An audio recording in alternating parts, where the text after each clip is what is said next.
your truth will hold. Your great love will lead me through.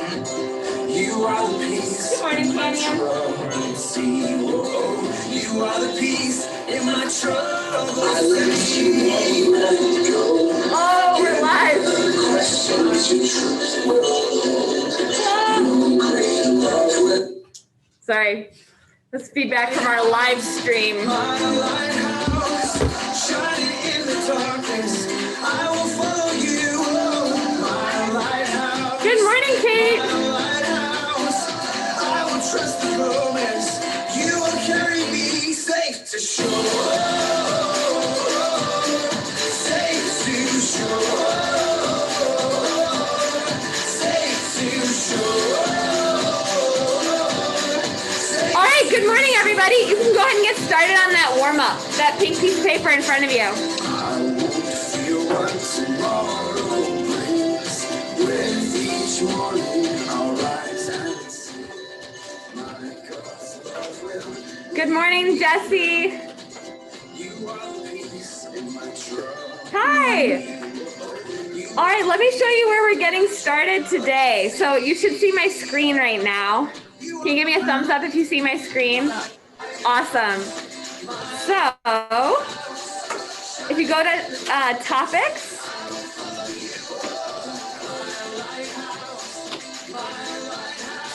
for English and click on grammar, you can go ahead and download warm-up 1.1 for today. Okay. Okay.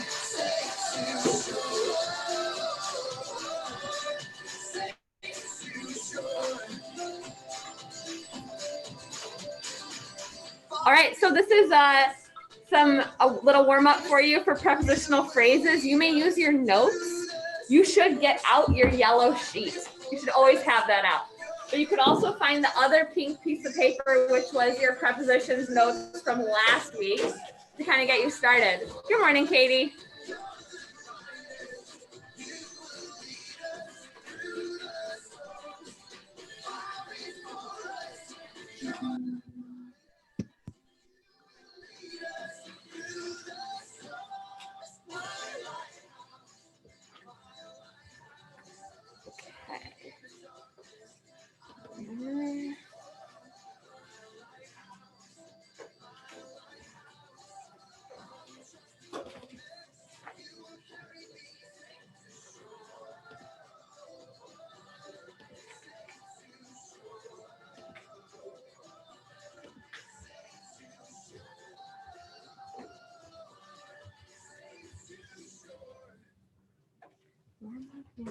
Good morning, gentlemen.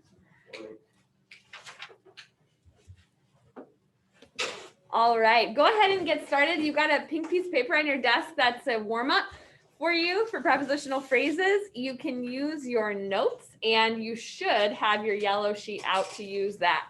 Go ahead, follow the instructions. It should be pretty straightforward, but if you have any questions, feel free to just like shout out your questions, okay? Because I'm going to be writing something down up here. But if you have a question, you can, and don't worry about raising your hand because I might not see you. Just go ahead and be like, oh, Mrs. Urban, or ask someone next to you if you have a question about the directions. But I want you to try and do the examples on your own right now.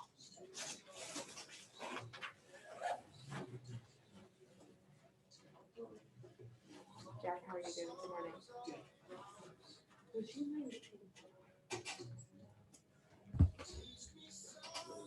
You come from the rain. I don't think it's raining outside. Okay.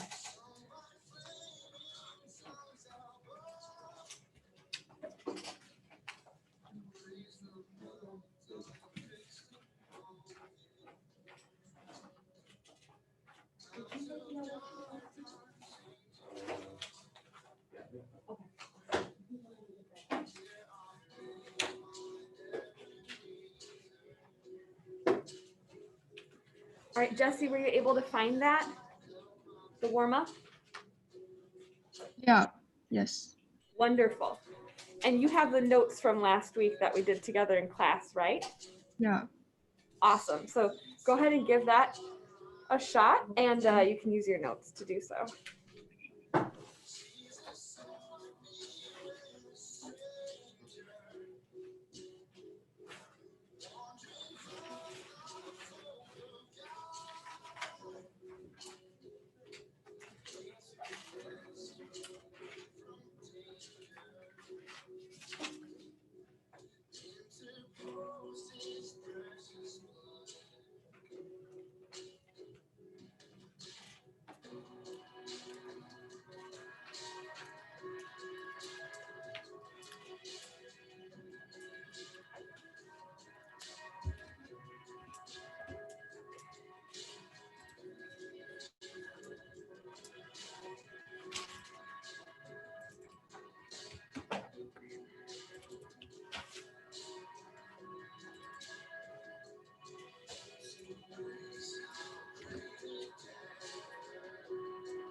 Good morning, Luke.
All right, good morning, Luke. Can you go ahead and share your video with me?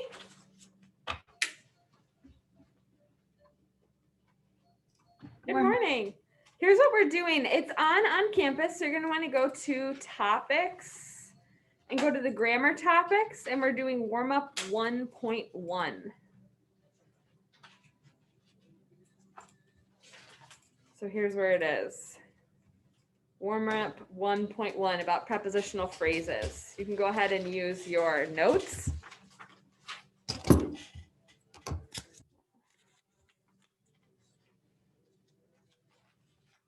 All right.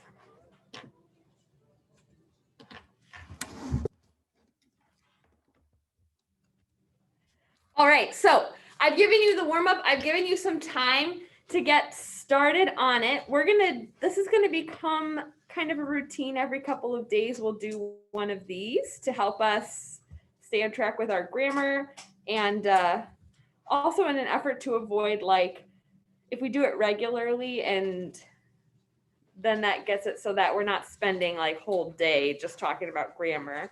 We want to do a little bit on most days. So I'm gonna put the warm up right here on the screen. Come on. Aha. All right, and let's first fill in this section. I said that you could use your notes. Tomorrow I'm gonna encourage you to do it from memory. I've got some cards here with people's names on them, just to help keep me accountable, to help make sure that I'm not missing anybody. So, Danny, a blank is a word that highlights the relationship between a particular word and another word. A preposition. Yeah, totally. That's our definition for a preposition. Preposition. A prepositional phrase is a group of words that begins with a Riley. I want to skip this part. Okay. So I don't know. Do you remember? It begins with something and ends with something else. And now, no. Ooh, that's one of the I don't things. remember. Okay, no worries. We'll come back to you. It begins with what, Josiah? A preposition. Yep. So it begins with a preposition. and it ends with what, Josh? A noun. Yeah, a noun or, anyone remember? Pronoun, right? The object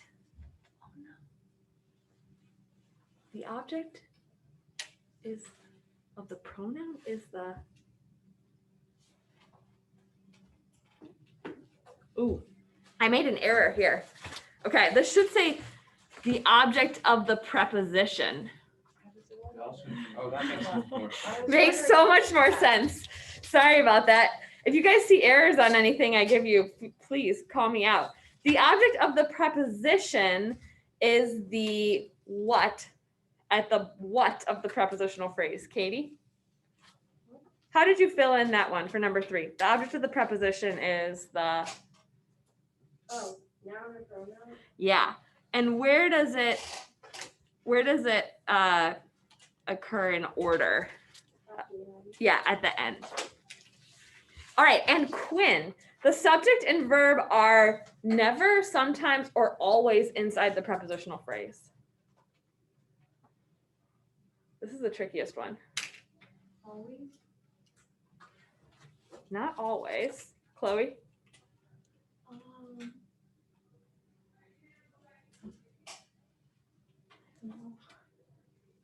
Not sure.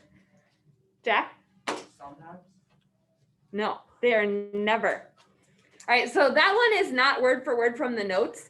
The reason that we find the prepositional phrase is so we can eliminate it, and it makes it easier to find the subject and verb, because the subject and verb are never inside the prepositional phrase. Okay? All right, nice job. So here are our application exercises. You're going to locate all the prepositional phrases in the sentence, put brackets around each of them, and then above the sentence, you'll label the parts of the preposition as P for preposition and O for the object of the preposition. Okay. In order to make this very simple, we're going to grade this. You either get it all or you get nothing. Okay. So you either get it completely correct or nothing. So each one is worth 1, right? Did everybody have a chance to finish these? Do we need a little bit more time? All right, so I'm gonna draw some cards and I'm gonna ask you to walk us through this. Now remember, please get it wrong. That's awesome. Okay, so don't stress out if you don't know the answer. It's okay. Canyon, can you help us with the first one? Here's what I'd like you to do. As Canyon's gonna give it to us, I'm gonna then call someone else to tell me if what Canyon said is correct, and then we'll figure out what is the correct answer. I would like for you to grade your own. Okay. Now, would you get out a different color or something like that? I would honestly like to see where you're at with this. Right? So if you got a 0 out of 5, I need to know. Because if I think everybody got a 5 out of 5, we're going to have a quiz tomorrow and just move on to the next thing. So if you got a 0 out of 5, show me so that I can know, oh, we need more practice. That's why I need to know what your score is. Okay. So if you have another color, that would be fantastic. You can correct it on your own piece of paper so that you can remember.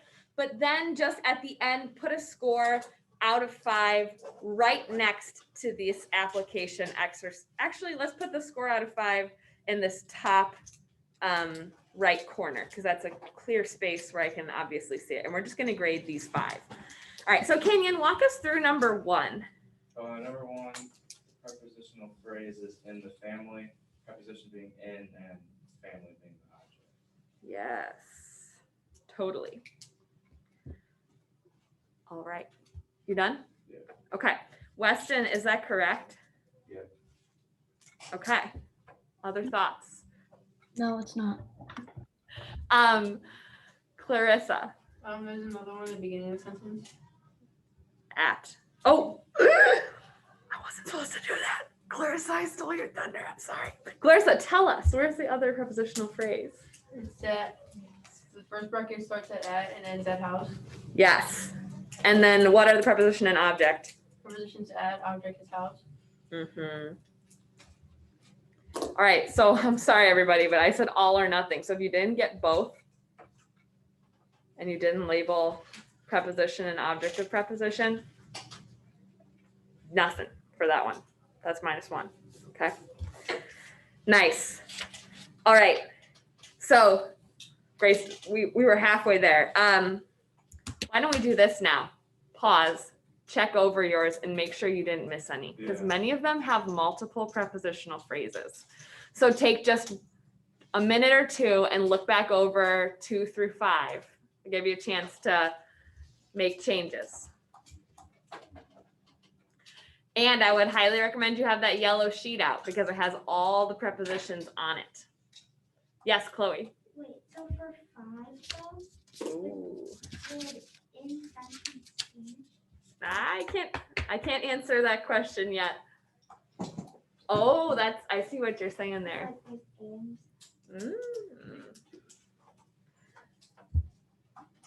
It's a good question. Remember, when you're finding the object of the preposition, you find the preposition and you ask who or what. And whatever answers that question is the object of the preposition.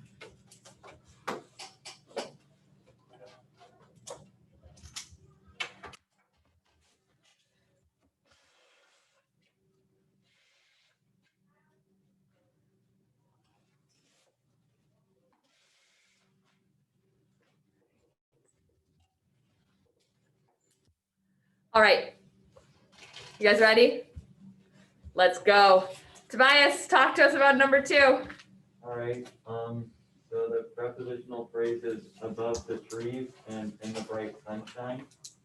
For above the trees, the preposition is above and trees is the object. And then in the bright sunshine, in is the preposition and sunshine is the object. Okay. Riley, is this correct? yeah, Okay. Anybody else? Yeah, this is correct. Sunshine is the object. You could have bright sunshine, but you can't have in the bright. All right, Mia, talk us through number 3. The first prepositional phrase is along the narrow trail. The preposition is along. The object is the trail. Awesome. Trail. Okay. And then the second one is around the dinosaur display. And then around is the preposition and display is the object. Okay. Hallie, how does this look to you? Is this correct? What'd you say? great. Great. Mhm. A+? Yeah. Yep, that is correct. So you need to have both of these and the preposition and object. All right. Clarissa, walk us through number 4. The prepositional phrase is for the support. The preposition is for, the object is support, and then of the city government, and then the preposition is of, and the object is government. Yes.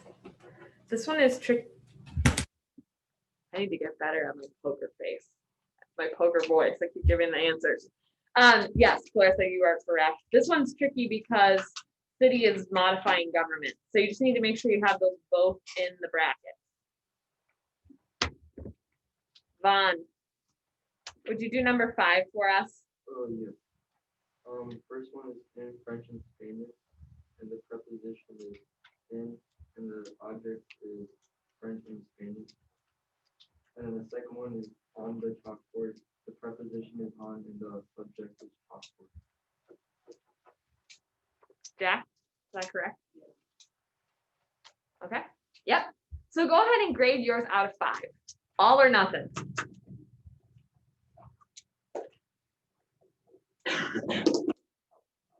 Put that grade up in the top right corner for me to take a look at.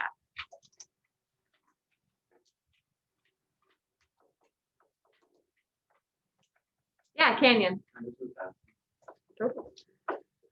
All right, so this is kind of fun. Let's talk about sentence creation. Sentences really only need a subject and verb, but prepositional phrases add more detail, more complexity, and more interest to a sentence. So I've got some pretty like plain, boring sentences that I wanted you to add in some creative detail. So does anyone have, so you're adding a prepositional phrase to the sentences. Steve cried. Anyone like to share their rewrite of this? Jack? Inside the gazebo.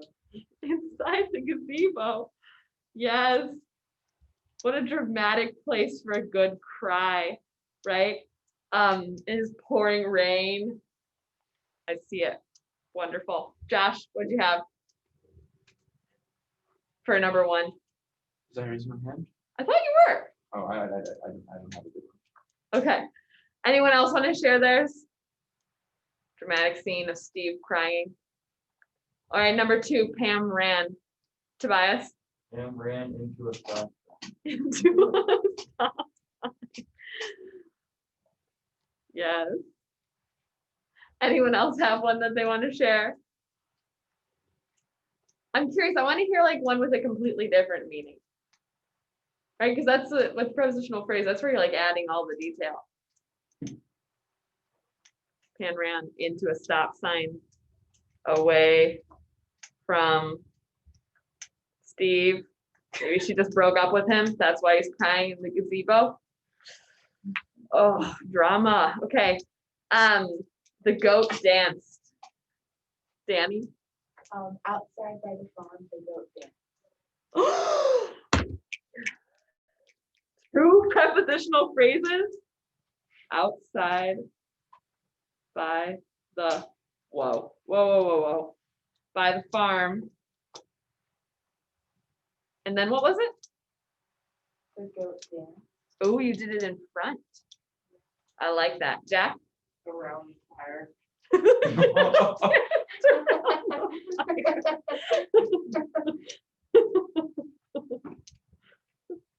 Yes.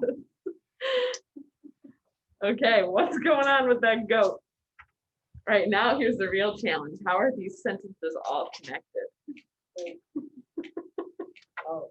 Can anyone create a connection using prepositional phrases between all three that we just created? One person said, Steve cried inside the gazebo. Oh. Pam ran into a stop sign, and the goat danced around the fire. Canyon? So the goat started dancing, it scared Pam, so she ran, and then she like turned around and ran to the stop sign. But then the goat fell in the fire and died, so Steve cried. Okay, now we gotta use prepositional phrases to make it happen. All right, the goat dance around. Oh wait. After the goat danced around the fire, comma, Pam ran into a stop sign. Then you had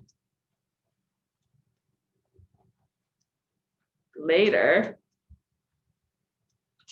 the goat fell where? In the fire.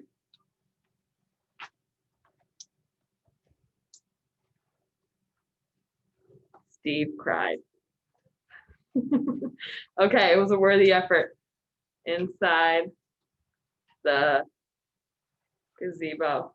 If anyone wants to turn that into an epic poem, oh, go for it. I want to do the numbers in order. Okay, Tobias, let's hear what you have. Okay, so, Steve cried inside the gazebo because Pam ran into the stop sign.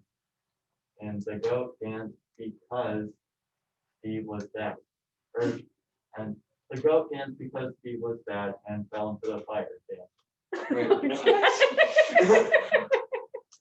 That goat is I don't know what's going on with that goat. Did you guys know that there's this thing called goat yoga? What? Yeah. Has anyone ever done goat yoga? Chloe, can you tell us about goat yoga? My friend did it for like her birthday party, and it was super funny.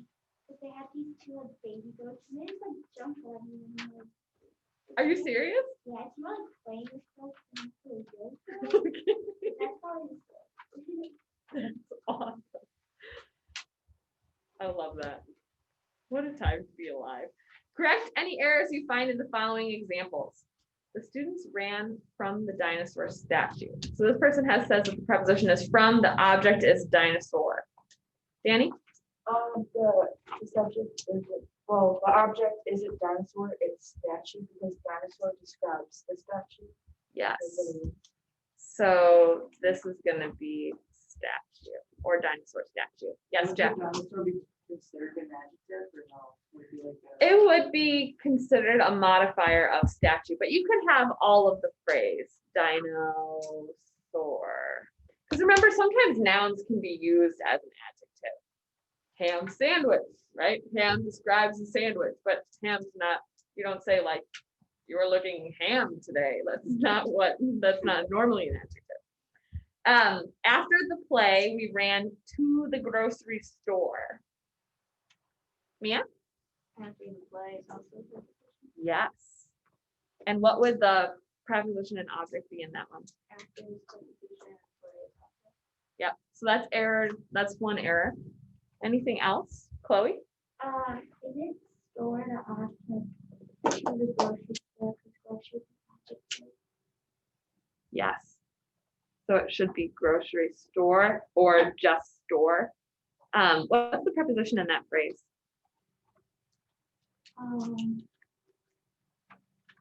To. Yes. Nice. All right. So that's warm up number one. Let's go ahead. You're going to have that on your desk. I will come around and collect it. Jesse and Luke, would you be able to send that to me?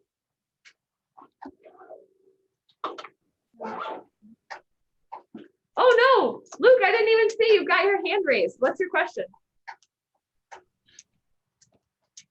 Uh-oh, you're muted. I wanted to answer one of the questions. Oh no. Okay, Luke, in the future, just go ahead and turn off, like unmute yourself and be like, start talking. Or say Mrs. Urban or something, because I get distracted and can't always see the video. Sound good? Yeah, I can't edit it. I can't write on the PDF. Really? What about using your Surface Pen? Can I just write it on a paper? Yeah, you can always do that. You can always write on a separate piece of paper or write on the PDF. So I'd like to just know what your score, I'd like to at least see your answers for 1 through 5 and know what your score is. Oh, I got 100. Yeah, awesome. Okay, so send that to me via email. Okay. All right, friends, here we go. So have that on your desk. I will come around and collect it. That's our grammar for the day. Here we go. What is up next? Well, we are going to start book 9 of the Odyssey. Book 9. So you're going to want to go ahead and get out book 9. It's called A Pirate in a Shepherd's Cave. Pirate in a Shepherd's Cave.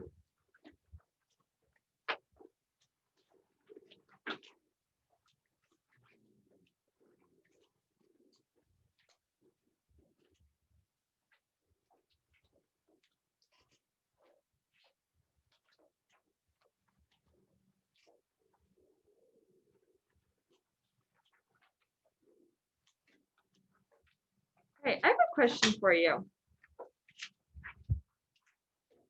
Based on the title of this chapter, who are you worried for? There's a pirate in a shepherd's cave.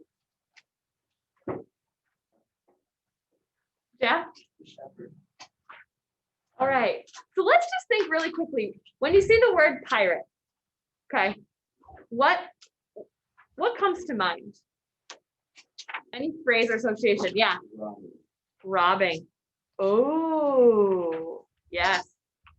Jack? They're like robbing, something like that. Okay, robbing, pillaging. What else comes to mind? I think of swords. What else do you think of? Josh? All right. I think of like someone who's kind of scary, right? What about a shepherd? What comes to mind, Jack? Caring. Yeah. What else? Chloe? Yeah, little sheep. Totally. Okay, so as we read, I want you to just think about who's the pirate, who's the shepherd, in which ways are your expectations met, and in which ways are they not met? Okay, as we start book 9. So here is, before we start book 9, we're going to start with a little review, okay, to get you back up to speed. So book 5, Calypso. And at this point in time, you're going to want to just look at the screen because I have some amazing visuals, which I have lovingly prepared for your eyes. And they're going to help get you up to speed. We've got Calypso and Odysseus on the island together. We discussed what is going on with them last week. We talked about, is Odysseus really being held against his will? Does he love his wife Penelope? Does Calypso love Odysseus? Really? Well, regardless, Hermes comes down to the island and he says, Calypso, you've got to let Odysseus go. Odysseus finally is allowed to leave. And here we have Calypso waving goodbye at Odysseus. So this happens right after we stopped reading together. Calypso gives Odysseus the supplies he needs to build a little boat. And it takes him 4 days and 4 nights. He builds a boat, he jumps on the boat, he sets sail for home. And there she is, Calypso, watching him go. She wanted to spend eternity with him, but the gods did not have that. Well, he's on the sea. And remember who the god of the sea, Poseidon, does not like Odysseus. Poseidon sees Odysseus sailing and he's angry because he knows that the gods worked behind his back to help Odysseus out. Remember, he was feasting in Ethiopia. People were worshiping him. He was off out of town on vacation, and Athena and Zeus got together and tried to help Odysseus out. And so Poseidon starts this great storm. Odysseus on his boat stands no chance. Remember, we get a little hint in book 1 about why Poseidon is angry at Odysseus. Does anyone remember? Jack? It's because Odysseus destroyed the eye of the Cyclops that was his son, Polyphemus. Yes. That's the backstory we're going to read today. We're going to find out why Poseidon is so angry at Odysseus. So Poseidon sees him. He's angry. He wrecks Odysseus' ship. Odysseus manages to survive. He washes onto the Isle of the Phaeacians. And he is completely naked because all his clothes got wrecked with his boat.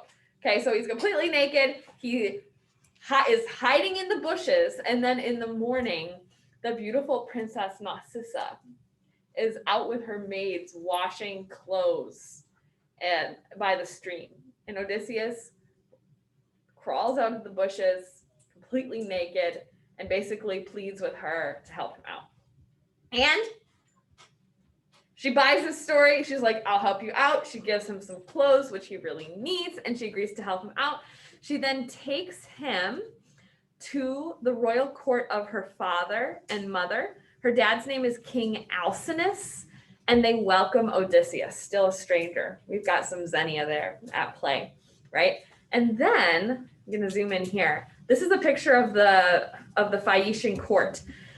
A bard, check out the bard with his lyre. He's singing a song of the Trojan War. Yes, Jack. Xenia, wouldn't it be kind of weird? Because there's rich people that obviously aren't gods. So if there was someone who was really struggling and they literally just was demanding stuff of like rich people and demanding to go in their homes. Mhm. And they didn't know if they were gods or not, so they would have to like Yeah. comply. So it would like be really weird for just some like poor guy to just Yeah. and he could just live there and do whatever he wants Yep. basically. That's a good question, right? Like when the hospitality code might get taken advantage of. Do we see an example of the hospitality code being taken advantage of somewhere else in the book? Yeah, the suitors, right?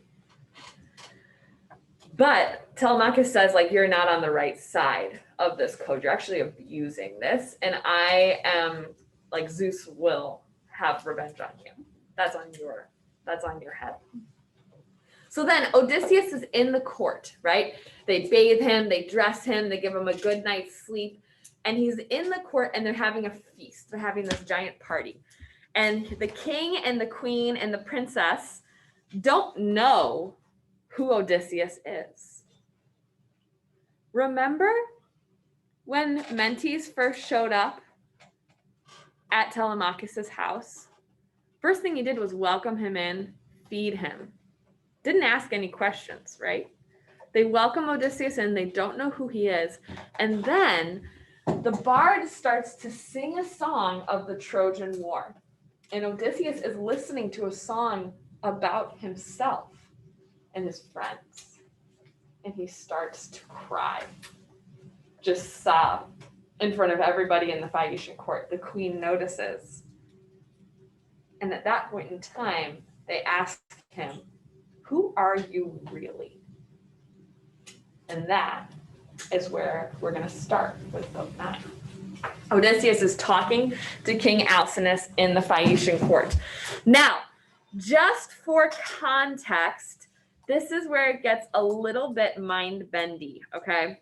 So if this feels a little slippery in your brain, that is okay. But I've tried to visually illustrate this, so we will see if this helps. If this confuses you even more, it's okay if you don't know the exact order of the story. But I just want you to remember that the Odyssey is Odysseus' journey is 20 years long. Trojan War was 10 years. And then we have 10 years of what's called the wanderings. Now, everything that's happened so far that we've read has been less than a month. We've got here in yellow the Council of the Gods, and then we've got Telemachus and the suitors, Calypso releases Odysseus. All of that is less than a month, and then we're up to present with Odysseus. Okay, so we've got just this short section that we've been living in, right? Now, Odysseus is going to tell his story about everything that happened since the Trojan War. So he's going to go back in time. So when he tells us the story of the Cyclops, does that happen before or after Calypso's island? Before, because he just came from Calypso's island. He's basically going to fill in everything that happens between Troy and when he lands on Calypso's island. So just remember, all of this stuff happened before he ended up on Calypso's island. Okay, so he's going to fill in this time. Now, he was on Calypso's island for about 7 years, and we just saw the last couple days of it.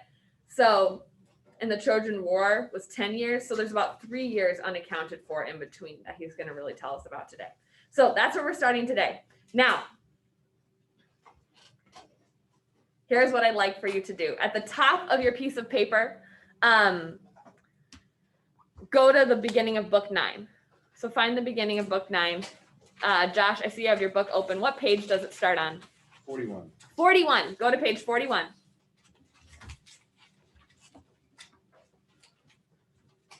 And here's what I'd like for you to do right now. As we read, I'll come around and grab those, don't worry. As we read, we're going to be tracking for examples of hubris in book 9. That is your job today. Okay. And I'm going to ask you to write down 3. So I want you to be looking for even more than 3. So you can have the 3 best examples of hubris. Now remember, hubris, if you want to write this down on your paper, hubris is excessive pride, believing that you are better than the gods, And this is the classic downfall of the Greek hero. Hubris, excessive pride, belief that you're better than the gods.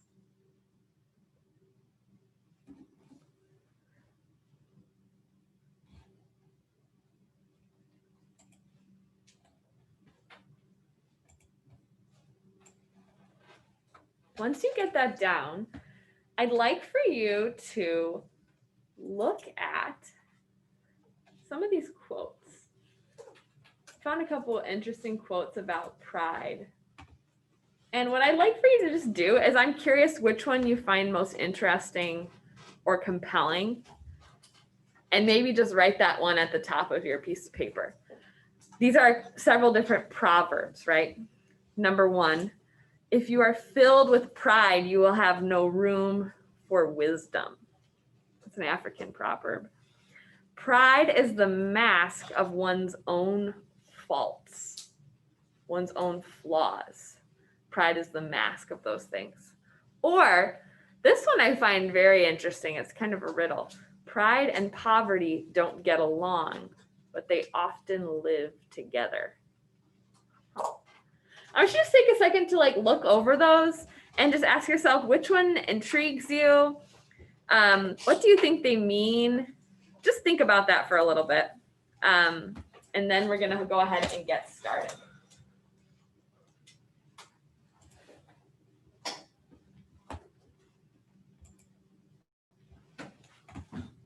Sorry about that. So many windows of things. Okay.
Turn and talk with the person next to you.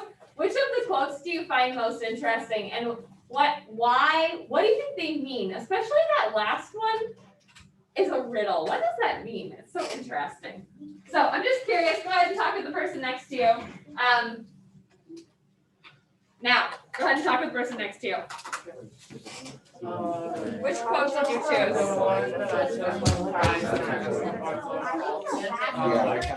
Like people will be like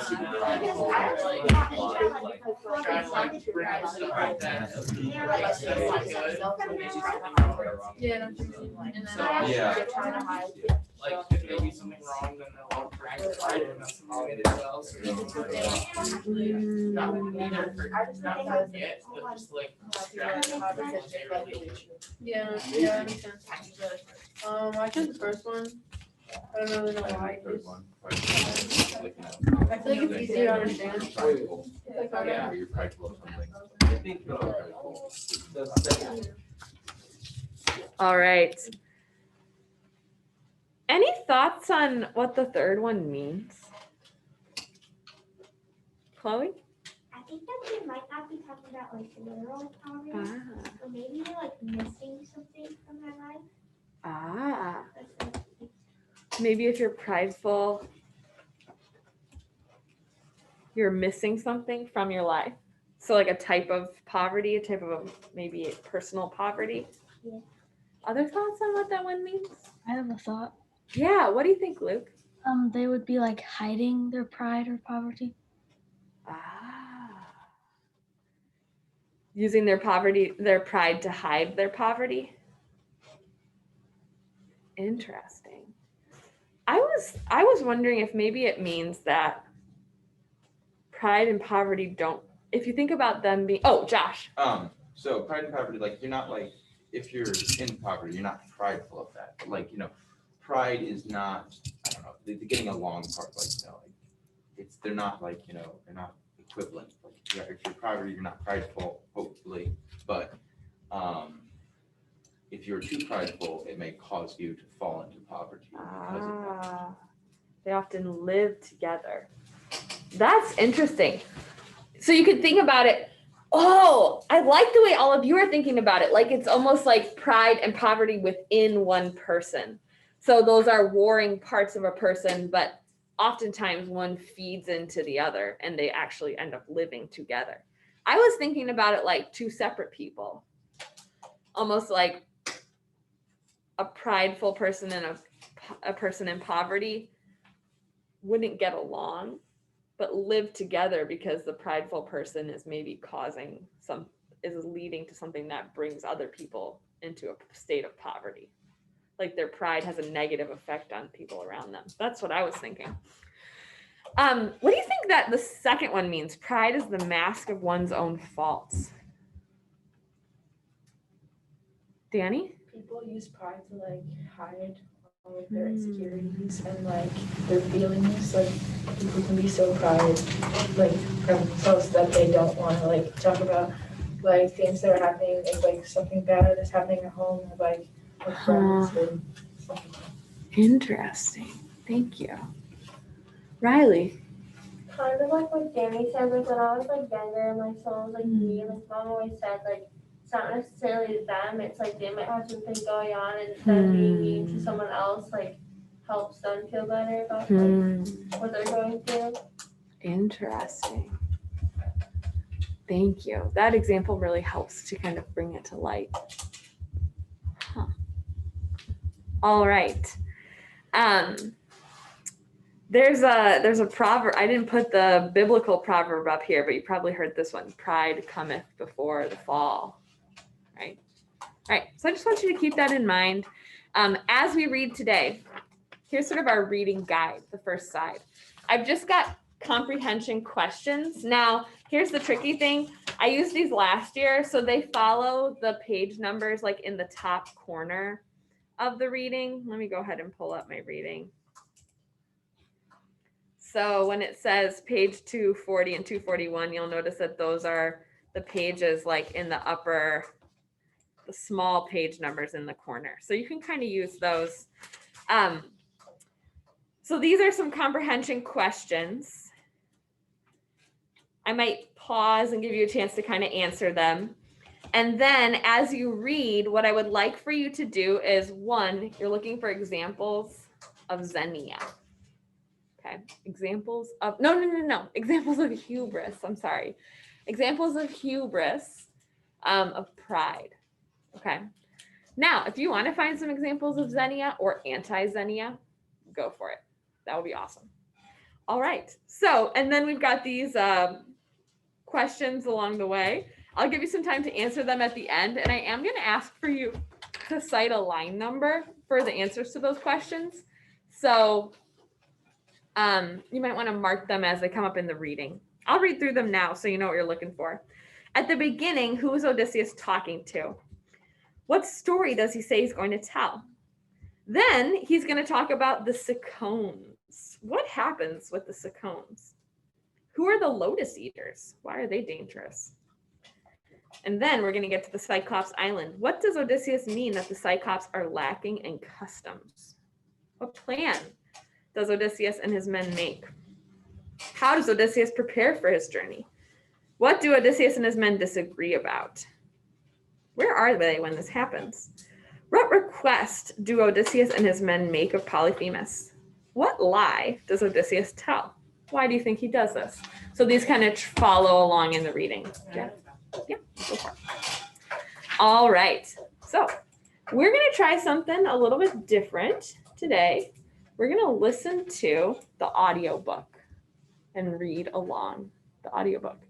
The audiobook reader is Claire Danes. I don't know if you know Claire Danes. She's an actress. So this is the same translation. We're starting at the beginning. Remember, Odysseus is in the Phaeacian court and he's telling Lord Alcinous what happened to him since the Trojan War. Ships, we called aloud 3 times to each of our poor lost. Okay, let's see. I think I need to rewind.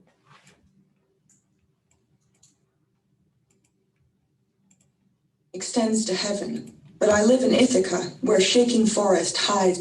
Book 9. There we go. A pirate in a shepherd's cave. Luke and Jesse, can you hear it decently well? Yeah. Okay. Awesome.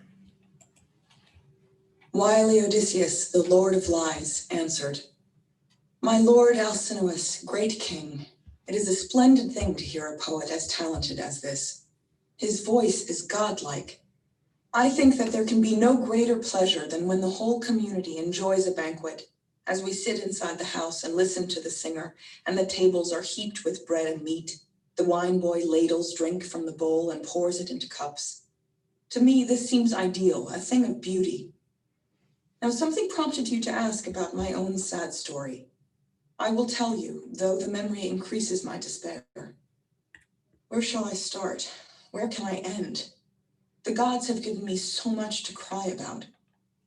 First, I will tell my name, so we will be acquainted, and if I survive, you can be my guest in my distant home one day. So who is Odysseus talking to right now? Hallie? I don't know if you pronounce it, but like Alcino. Yeah. Lord Alcinous is how she just pronounced it. I've always said Alcinous. Lord Alcinous. I don't know. Why did you say? Okay, so that's that first question there. He's talking to Lord Alcinous right now. Okay, so what story does he say he's going to tell? Hey. I am Odysseus, Laertes' son, known for my many clever tricks and lies. My fame extends to heaven, but I live in Ithaca, where shaking forest hides Mount Neriton. Close by are other islands, Dulichium and wooded Zacynthus and Same. All the others face the dawn. My Ithaca is set apart, most distant, facing the dark. It is a rugged land, but good at raising children. To my eyes, no country could be sweeter. As you know, divine Calypso held me in her cave, wanting to marry me, and likewise Circe, the... Right, so there's another goddess that the same thing happened with. So that whole deal with Calypso is not the first time. No, what was your question? Okay. Likewise Circe, the trickster, trapped me, and she wanted me to be her husband. But she never swayed my heart, since when a man is far from home, living abroad, there is no sweeter thing than his own native land and family. Now let me tell you all of the troubles Zeus has caused me in my journey home from Troy. So what story is Odysseus getting ready to tell?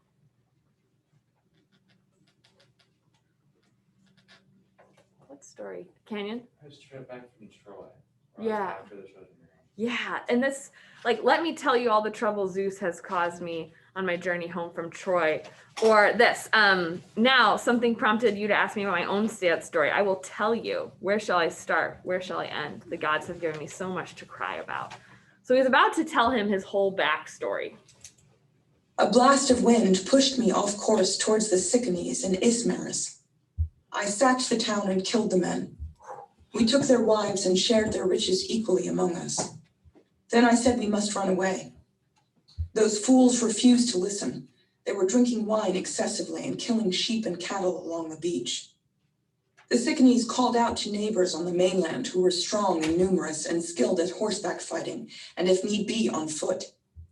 They came like leaves and blossoms in the spring at dawn. Then Zeus gave us bad luck. Poor us.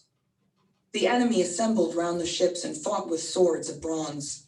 And while the holy morning light was bright and strong, we held them off, though they outnumbered us. But when the sun turned round and dipped, the hour when oxen are released, the Sicanies began to overpower us Greeks. 6 well-armed members of my crew died from each ship. The rest of us survived, and we escaped the danger. We prepared to sail away with heavy hearts, relieved to be alive, but grieving for our friends. Before we launched the ships, we called aloud 3 times to each of our poor lost companions, slaughtered at the hands of the Sicanies. The cloud lord Zeus hurled north wind at our ships, a terrible typhoon, and covered up the sea and earth with fog. Night fell from heaven and seized us, and our ships keeled over sideways. The sails were ripped 3 times by blasting wind. Scared for our lives, we hoisted down the sails and rowed with all our might towards the shore. We stayed there for 2 days and nights, exhausted, eating our hearts with pain. When bright-haired dawn brought the 3rd morning, we set up our masts, unfurled the shining sails, and climbed aboard. The wind blew straight, the pilot steered, and I would have come safely home to my own land. But as I rounded Malea, a current and blast of wind pushed me off course, away from Cythera. For 9 days, I was swept by stormy winds across the fish-filled sea. On the 10th day, I landed on the island of those who live on food from lotus flowers. We gathered water, and my crew prepared a meal. We picnicked by the ships. Then I chose 2 men and 1 slave to make the 3rd, to go and scout. We needed to find out what kind of people lived there on that island. The scouts encountered humans, lotus eaters, who did not hurt them. They just shared with them their sweet, delicious fruit. But as they ate it, they lost the will to come back and bring news to me. They wanted only to stay there, feeding on lotus with the lotus eaters. They had forgotten home. I dragged them back in tears, forced them on board the hollow ships, pushed them below the decks, and tied them up. I told the other men, the loyal ones, to get back in the ship so no one else would taste the lotus and forget about our destination. They embarked and sat along the rowing benches side by side and struck the grayish water with their oars. So we've heard about 2 parts of their journey, right? The Sicanies and the lotus eaters. What happened with the Sicanies, and who are the lotus eaters, and why are they dangerous? Would you turn and talk with the person next to you to answer those questions 3 and 4? Go ahead. And then we're gonna sit and listen for a while. Okay. I'm gonna call on some random people again. I said they killed like, was it 6 or was it 18? So yeah, they killed a bunch of people in their How many town. people died? Did he say 6 of each boat? And the lotus eaters. Six in total? Yeah. The The rest of us survived, but we're just.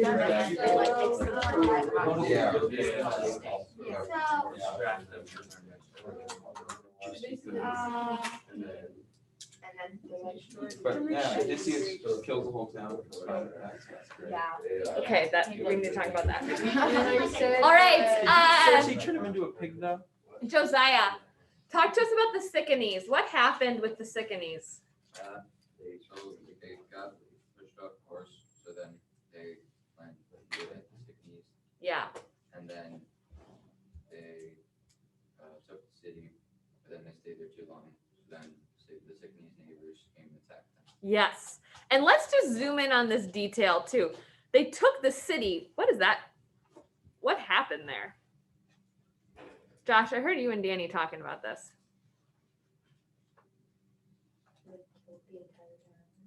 I sacked the town, killed all of the men. We took their wives, and then we shared all of their riches equally among us. So they basically just killed all the men and then just took all their wives. And all their food and all their riches. Now, did the Sicanies do anything to them? No, they're just like, let's attack them, take their stuff. So they did that. Odysseus, and all his men. Okay. And then, you know, they stayed too long and then they attacked back and they lost 6 dudes from every ship. So I don't exactly know how many ships, but that's quite a few people, right? 6 people from every ship. Then what happened with, Katie, talk to us about the Lotus Eaters. Who are they? Why are they dangerous? Not really sure. Can you point us to a quote? Yeah.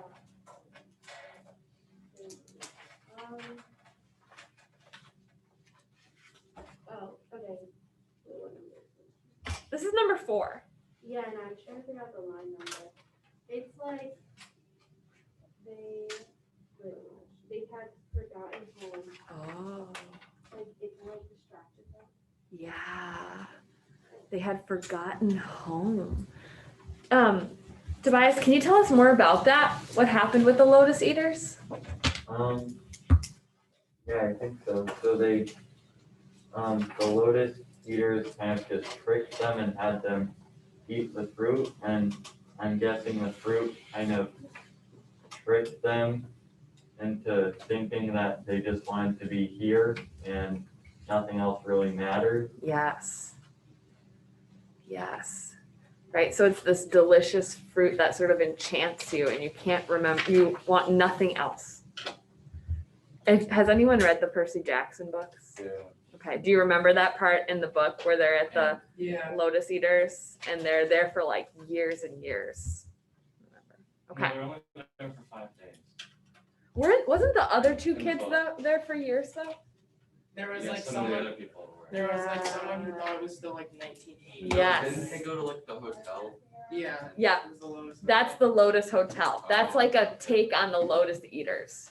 So all of that stuff from the Percy Jackson series is kind of they're riffs on the original Greek mythology. Don't they, like, and even in normal casinos, don't they like pump like pure oxygen into them just so they can Whoa. stay good? I wouldn't be surprised. I would not be surprised. All right, let's keep reading then. Here we come to the island of the Cyclops. With their oars. With heavy hearts, we sailed along and reached the country of high-minded Cyclopes, the Mavericks. They put their trust in gods and do not plant their food from seed nor plow, and yet the barley, grain, and clustering wine grapes all flourish there, increased by rain from Zeus. They hold no councils, have no common laws, but live in caves on lofty mountaintops, and each makes laws for his own wife and children, without concern for what the others think. A distance from this island is another, across the water, slantways from the harbor, level and thickly wooded. Countless goats live there, but people never visit it. No hunters labor through its woods to scale its hilly peaks. There are no flocks of sheep, no fields of plowland. It is all untilled, unsown, and uninhabited by humans. Only the bleating goats live there and graze. Cyclopic people have no red-cheeked ships and no shipwright among them who could build boats to enable them to row across to other cities, as most people do, crossing the sea to visit one another. With boats, they could have turned this island into a fertile colony with proper harvests. By the gray shore, there lie well-watered meadows where vines would never fail. There is flat land for plowing, and abundant crops would grow in the autumn. There is richness underground. The harbor has good anchorage. There is no need of anchor stones or ropes or cables. The ships that come to shore there can remain beached safely till the sailors wish to leave and fair winds blow.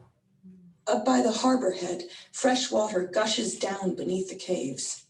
The poplars grow around it. There we sailed. The gods were guiding us all through the darkness. Thick fog wrapped round our ships, and in the sky the moon was dark and clothed in clouds, so we saw nothing of the island. None of us could see the great waves rolling in towards the land until we rowed right to the beach. We lowered all the sails and disembarked onto the shore, and there we fell asleep. When early dawn shone forth with rosy fingers, we roamed around that island full of wonders. The daughters of the great King Zeus, the nymphs, drove out the mountain goats so that my crew could eat. On seeing them, we dashed to fetch our javelins and bows from on board ship. We split into 3 groups, took aim and shot. Some god gave us good hunting. All 12 crews had 9 goats each and 10 for mine. We sat there all day till sunset, eating meat and drinking our strong red wine. The ship's supply of that had not run out. When we had sacked the holy citadel of the Syconies, we all took gallons of it, poured in great big pitchers. We looked across the narrow strip of water at the Cyclopic island, saw their smoke, and heard the baaing of their sheep and goats. The sun went down, and in the hours of darkness we lay and slept on shore beside the sea. But when the rosy hands of dawn appeared, I called my men together and addressed them. My loyal friends, stay here, the rest of you, while with my boat and crew I go to check who those men are. Okay, so we're getting to question 6. What plan is Odysseus making? What plan do he and his men make? Find out if they are wild, lawless aggressors, or the type to welcome strangers and fear the gods. With that, I climbed on board and told my crew to come with me and then untie the cables of the ship.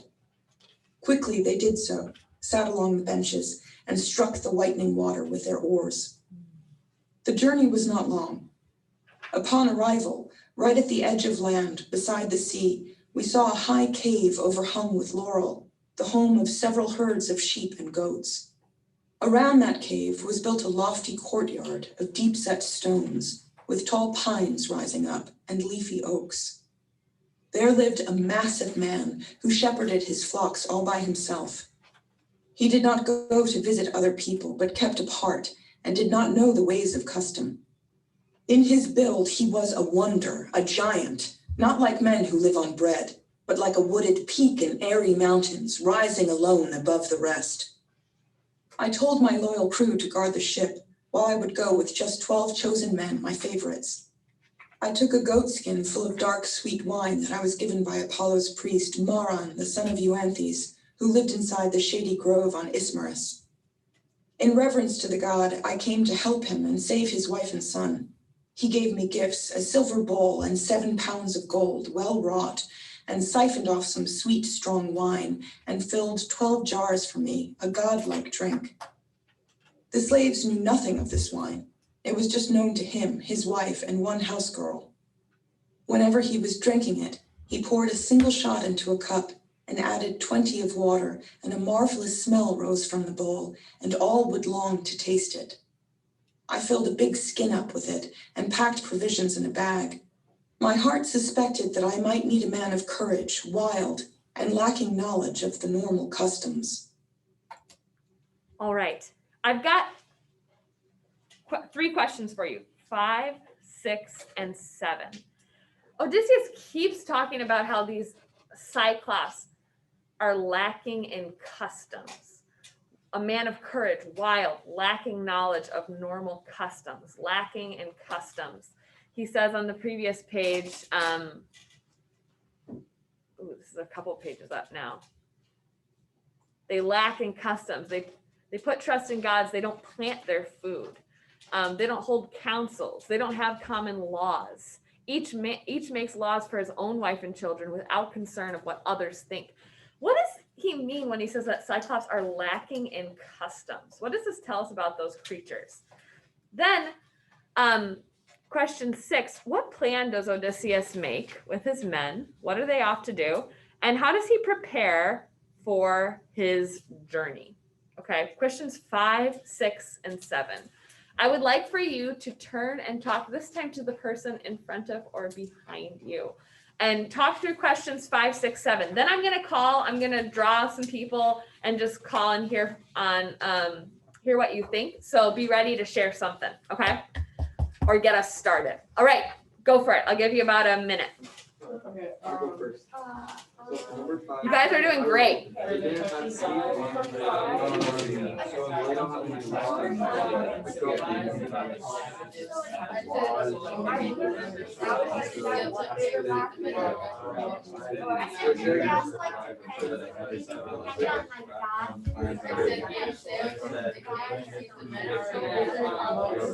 Luke and Jesse, I am so sorry. I forgot to put your names in this pile of cards. So I'm going to put your names in now. So I might call on you as well. So feel free to talk with each other. I'll put myself on mute so you can hear each other better. Mrs. Urban. Yeah. Wait. Where are the questions? I don't know.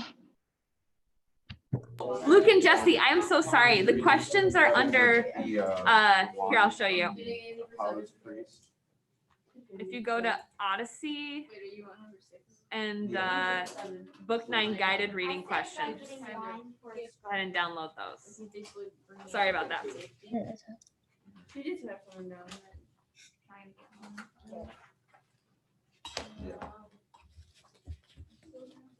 What does the plan mean? What is the plan? Like what plan? Like, what are they about to do? Yeah. What plan do they make? All right. Clarissa, will you talk to us about what it means when Odysseus says that the Cyclops are lacking in customs?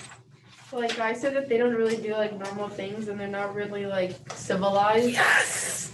They're not civilized. They don't do normal things, right?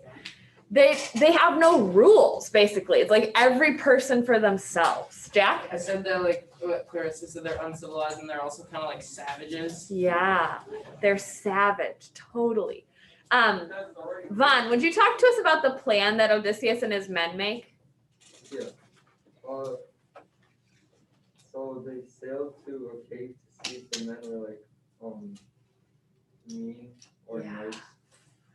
My loyal friends, stay here. The rest of you, while I with my boat and crew go check out who those men are. Let's find out if they're wild, lawless, aggressive, or the type of people who welcome strangers, who fear the gods. Let's go find out who these people are. And then Jack, how do they prepare for the journey? It says he gets his favorite 12 men to go with him, and he prepares like provisions, and it emphasizes the wine and how good it is and how much he takes of it.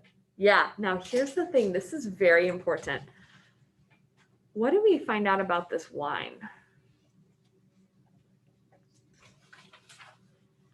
Okay, so we don't really, it's from this guy named Euanthes, blah, blah, blah, blah, blah. We don't really need to know that. He's going on a little bit of a tangent. Jack?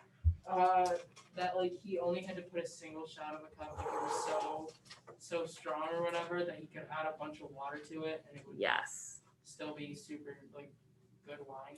Yes. So this wine is so strong that if you have a glass of wine, he puts 1/20th of the wine and then 20 water. Okay. And that equals 1 normal cup of alcohol, 1 normal glass of wine. So if a person were to drink an entire cup of this wine, how many glasses of wine did they effectively just drink? 21, right? It is that strong. It is incredibly strong. And how much does he take? A lot. A whole goat skin, right? 12 jars. 12 jars, right? So more than 12 glasses of wine. He takes a ton of this really strong wine. All right, so here we go. Now we're at the Cyclops cave. We soon were at the cave, but did not find the Cyclops. He was pasturing his flocks. He's out with We the went sheep. inside and looked at everything. We saw his crates weighed down with cheese and pens crammed full of lambs divided up by age, the newborns, middlings, and those just weaned. There were well-crafted bowls and pails for milking, all full of whey. My crew begged, "Let us grab some cheese and quickly drive the kids and lambs out of their pens and down to our swift ships and sail away across the salty water." That would have been the better choice, but I refused. I hoped to see him and find out if he would give us gifts. Right, so what do the men want to do and what does Odysseus want to do here? They have difference of opinions. Danny? The men just want to like steal the stuff. Yeah. He wants to see if they're actually just gonna give it to them like, as a gift. They're like, let's steal the stuff and run away. And Odysseus says, but I wanted to meet the owner. And he says, it would have been a better choice to just steal everything. Jack? It's kind of when it says that it would have been a bad choice, it's implying that something's bad gonna happen. Dun, dun, dun. That's total foreshadowing. In fact, he brought no joy to my companions.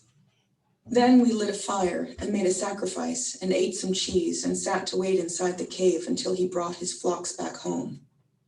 He came at dinner time and brought a load of wood to make a fire. He hurled it noisily into the cave. We were afraid and cowered towards the back. He drove his ewes and nannies inside to milk them, but he left the rams and he-goats in the spacious yard outside. He lifted up the heavy stone and set it to block the entrance of the cave. It was a rock so huge and massive, 22 strong carts could not have dragged it from the threshold. He sat, and all in order milked his ewes and she-goats. Then he set the lambs to suck beside each bleating mother.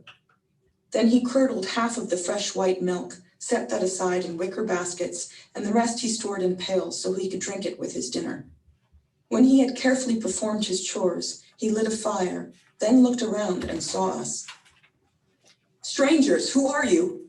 Where did you come from across the watery depths? Are you on business or roaming round without a goal like pirates who risk their lives at sea to bring disaster to other people? So he spoke. His voice so deep and booming, and his giant size made our hearts sink in terror. Even so, I answered. We are Greeks, come here from Troy. The winds have swept us off in all directions across the vast expanse of sea, off course from our planned route back home. Zeus willed it so. Why? We are proud to be the men of Agamemnon, the son of Atreus, whose fame is greatest under the sky for sacking that vast city and killing many people. Now we beg you, here at your knees, to grant a gift, as is the norm for hosts and guests. Please, sir, my lord, respect the gods. We are your suppliants, and Zeus is on our side, since he takes care of visitors, guest friends, and those in need. Unmoved, he said, well, foreigner, you are a fool, or from some very distant country. You order me to fear the gods. My people think nothing of that Zeus with his big scepter, nor any god. Our strength is more than theirs. If I spare you or spare your friends, it will not be out of fear of Zeus. I do the bidding of my own heart. I see some people like marking stuff in their book. Danny, why are you highlighting that section? Because that's exactly what we're trying to look for, is the top section of Hebrew. Ooh, thinking that you're better than the gods, having pride. Great. The Cyclops basically comes out and says it. That'd be a great spot to mark. But are you going far in that fine ship of yours or somewhere near? He spoke to test me, but I saw right through him. I know how these things work. I answered him deceitfully. Poseidon, the earth shaker, shipwrecked me at the far end of your island. He pushed us in. Wind dashed us on the rocks. We barely managed to survive. But he made no reply and showed no mercy. Leaping up. All right, I just need to prepare you. This is like some PG-13 plus stuff right here, okay? So, just prepare yourselves. Oh, here we go. Leaping up high, he reached his hands towards my men, seized two, and knocked them hard against the ground like puppies, and the floor was wet with brains. He ripped them limb by limb to make his meal, then ate them like a lion on the mountains, devouring flesh, entrails, and marrow bones, and leaving nothing. What? What? He leaped up high, reached his hands towards my men, seized two, knocked them hard against the ground like puppies. The floor was wet with their brains. Now, remember, he chose 12 of who? His favorite people. These are two of his best friends, right? He ripped them limb from limb to make his meal and then ate them like a lion on the mountains, devouring their flesh, their entrails, and the marrow of their bones, leaving nothing. The Cyclops has just eaten two of Odysseus's friends right in front of him. All right, I'm gonna keep a little death tally over here. 1, 2. Not good. All right. Watching this disaster, we wept and lifted up our hands in prayer to Zeus. We felt so helpless. When the Cyclops had filled his massive belly with his meal of human meat and unmixed milk, he lay stretched out among his flocks.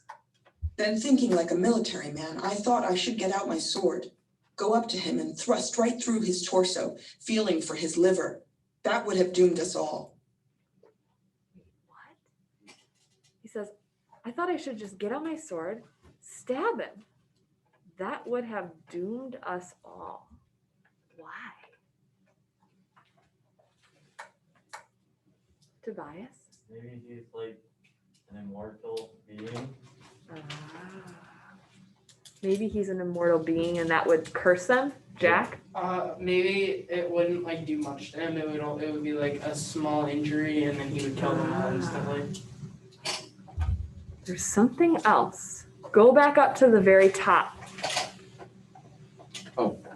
Oh wait, it's in the previous paragraph. Josh, do you remember? It'd still be second sided because the boulder is still there. All right, where does it say that? He picked up. Can someone read that section for us? He picked up the stone. It's line 340.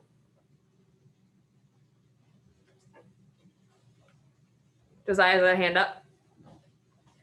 Sorry, I literally cannot read it right now because it's hidden on my version. So since someone, yeah, Danny. He picked up and placed the stone to form the door set to know the sheep and bleeding goats. But they put the little ones to suck. Does it say more about the door somewhere?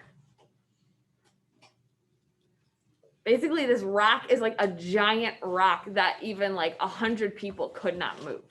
Right? So if they kill the Cyclops, then what's going to happen? They're stuck in the cave. They're just going to die in this cave. Like they can live for a while, but they'll be stuck in there. They'll never be able to get out. Doomed us all. On second thoughts, I realized we were too weak to move the mighty stone he set in the high doorway. So we stayed there in misery till dawn. Early the dawn appeared, pink fingers blooming, and then he lit his fire and milked his ewes in turn and set a lamb by every one. When he had diligently done his chores, he grabbed 2 men and made a meal of them. After he ate, he drove his fat flock out. He rolled the boulder out and back with ease, as one would set the lid upon a quiver. Then whistling merrily, the Cyclops drove his fat flocks to the mountain. I was left scheming to take revenge on him and hurt him and gain the glory if Athena let me. I made my plan. Beside the pen there stood a great big club, green olive wood, which he had cut to dry to be his walking stick. It was so massive that it looked to us like a ship's mast, a 20-oared black freighter that sails across the vast sea full of cargo. I went and cut from it about 1 fathom and gave it to the men and ordered them to scrape it down. They made it smooth, and I stood by and sharpened up the tip and made it hard in the blazing flame. The cave was full of dung. I hid the club beneath a pile. Then I gave orders that the men cast lots for who would lift the stake with me and press it into his eye when sweet sleep overtook him. The lots fell on the men I would have chosen. 4 men, and I was 5th among their number. At evening, he drove back his woolly flocks into the spacious cave, both male and female, and left none in the yard outside, perhaps suspecting something, or perhaps a god told him to do it. He picked up and placed the stone to form a door, and sat to milk the sheep and bleating goats in turn, then put the little ones to suck. His chores were done. He grabbed 2 men for dinner. I approached and... So how many is that now? 6. 6, right? So there's 6 that remain, plus Odysseus. And offered him a cup of ivy wood, filled full of wine. I said, "Here, Cyclops, you have eaten human meat. Now drink some wine. Sample the merchandise our ship contains. I brought it as a holy offering so you might pity me and send me home. But you are in a cruel rage beyond what anyone could bear. Do you expect more guests when you have treated us so rudely?" He took and drank the sweet, delicious wine. He loved it and demanded more. How much did he drink? A cup. The jar. Offered him a cup of ivy wood filled full with wine. So he had an entire cup of wine. This is the wine. So he just had how many cups of wine? At least 21 cups of wine. What does he say? Another. Jack? But since he's bigger, wouldn't his cup be way bigger? Oh yeah, probably. It's like a Cyclops cup. So this is like a bowl of this wine. So maybe he's had like 40 glasses of wine at this point. And he says, another. And more. Another. And now tell me your name so I can give you a present as my guest, one you will like. My people do have wine. Grape clusters grow from our rich earth, fed well by rain from Zeus. But this is nectar, God food. So I gave him another cup of wine, and then 2 more. And then 2 more? He's had 4 cups of this crazy strong wine. Now remember, he's a giant guy. He's a Cyclops. He's like a giant man, right? He's not a normal sized human. Person would be way past dead. Okay, this is terrible, crazy amount. But he is a giant, but he's had 4 cups. He drank them all unwisely. Oh. With the wine gone to his head, I told him all politeness. Cyclops, you asked my name. I will reveal it. Then you must give the gift you promised me of hospitality. My name is No Man. My family and friends all call me No Man. What? My name is No Man? My friends and family all call me No Man? What is Odysseus doing?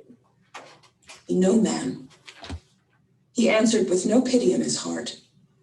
I will eat no man last. First I will eat the other men. That is my gift to you. Oh! Then he man. collapsed, fell on his back and lay there, his massive neck askew. All-conquering sleep took him. All right, again, warning for squeamish people. Here comes a very descriptive section. And sleep took him. In drunken heaviness, he spewed wine from his throat and chunks of human flesh. And then I drove the spear into the embers to heat it up and told my men, be brave. I wanted none of them to shrink in fear. The fire soon seized the olive spear, green though it was, and terribly it glowed. I quickly snatched it from the fire. My crew stood firm. Some god was breathing courage in us. They took the olive spear, its tip all sharp, and shoved it in his eye. I leaned on top and twisted it, as when a man drills wood for shipbuilding. Below, the workers spin the drill with straps stretched out from either end. So round and round it goes, and so we whirled the fire-sharp weapon in his eye. His blood poured out around the stake, and blazing fire sizzled his lids and brows and fried the roots. As when a blacksmith dips an axe or adze to temper it in ice-cold water, loudly it shrieks. From this, the iron takes on its power. So did his eyeball crackle on the spear. Oh, no! Horribly then he howled. The rocks resounded, and we shrank back in fear. He tugged the spear out of his eye, all soaked with gushing blood. Desperately, with both hands, he hurled it from him and shouted to the Cyclopes who lived in caves high up on windy cliffs around. They heard and came from every side and stood near to the cave and called out, Oh no. Oh no. Oh no. Oh no. Oh no. So now there's not just one Cyclops, but there's a whole crowd of them? Oh no. called out, Polyphemus, what is the matter? Are you badly hurt? Why are you screaming through the holy night and keeping us awake? Is someone stealing your herds or trying to kill you by some trick or force? Strong Polyphemus from inside replied, My friends, no man is killing me by tricks, not force. Their words flew back to him. If no one hurts you, you are all alone. Great Zeus has made you sick, no help for that. Pray to your father, mighty Lord Poseidon. Then off they went, and I laughed to myself at how my name, the No Man maneuver, tricked him. Wait. What? Can someone explain to us just what happened? What did Odysseus do? Clarissa? He said his name was No Man, so then when the other Cyclops are asking what's happening, he's literally saying nothing, no one's hurting him. No man is hurting me. No man. They're like, oh, you're crazy, Polyphemus. If no one's hurting you, we're leaving. Why'd you wake us up? He's like, no, this dude named No Man, but they're gone. They all left. Odysseus is laughing. I knew he was ready for it. All right, so here's what I would like for you to do. There's 7 minutes and 40 seconds left in the audio recording. What I'm going to do is I'm going to play it right now on my Zoom video, and it's going to get recorded on YouTube Live. And then the link is going to be posted on our bulletin board. And I can try and post the link actually in the assignment. But what I'd like for you to do is read the rest of book 9 and answer the rest of the questions on the front side. Okay, it should take you, not the back, don't do the back, just the front side. Yes, it should take you about 20 minutes tonight. Okay, all right, rock on.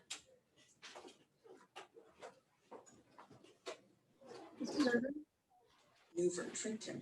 The Cyclops groaned and labored in his pain, felt with blind hands and took the doorstone out, and sat there at the entrance, arms outstretched to catch whoever went out with the sheep. Maybe he thought I was a total fool, but I was strategizing, hatching plans so that my men and I could all survive. I wove all kinds of wiles and cunning schemes. Danger was near, and it was life or death. The best idea I formed was this.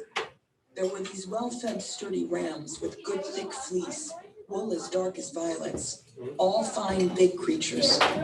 So silently I tied them with the rope used by the giant Cyclops as a bed. I bound the rams in sets of 3 and set a man beneath each middle sheep with one on either side, and so my men were saved. Thank you. One ram was best of all the flock. I grabbed his back and curled myself up underneath his furry belly, clinging. All right, so Jesse and Luke, I'm just gonna let it play through. You're welcome to keep listening if you wanna just do that now instead of doing it for homework. But that's up to you. It's about 7 minutes left. So I know you have classes in a little bit. Mrs. Urban. Yeah, what's up? I didn't get question number 7. Uh-oh, I couldn't hear you. What did you say? I didn't get question number 7. Did we talk about question number 7? I'm not sure. Oh, Jesse, do you remember how does Odysseus prepare for his journey? I don't know. It's this section up here. Let's see if I can find it.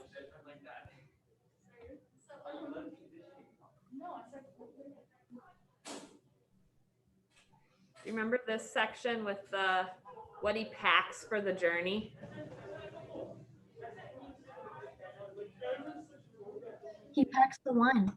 Yeah, that's the big thing. He brings that strong wine.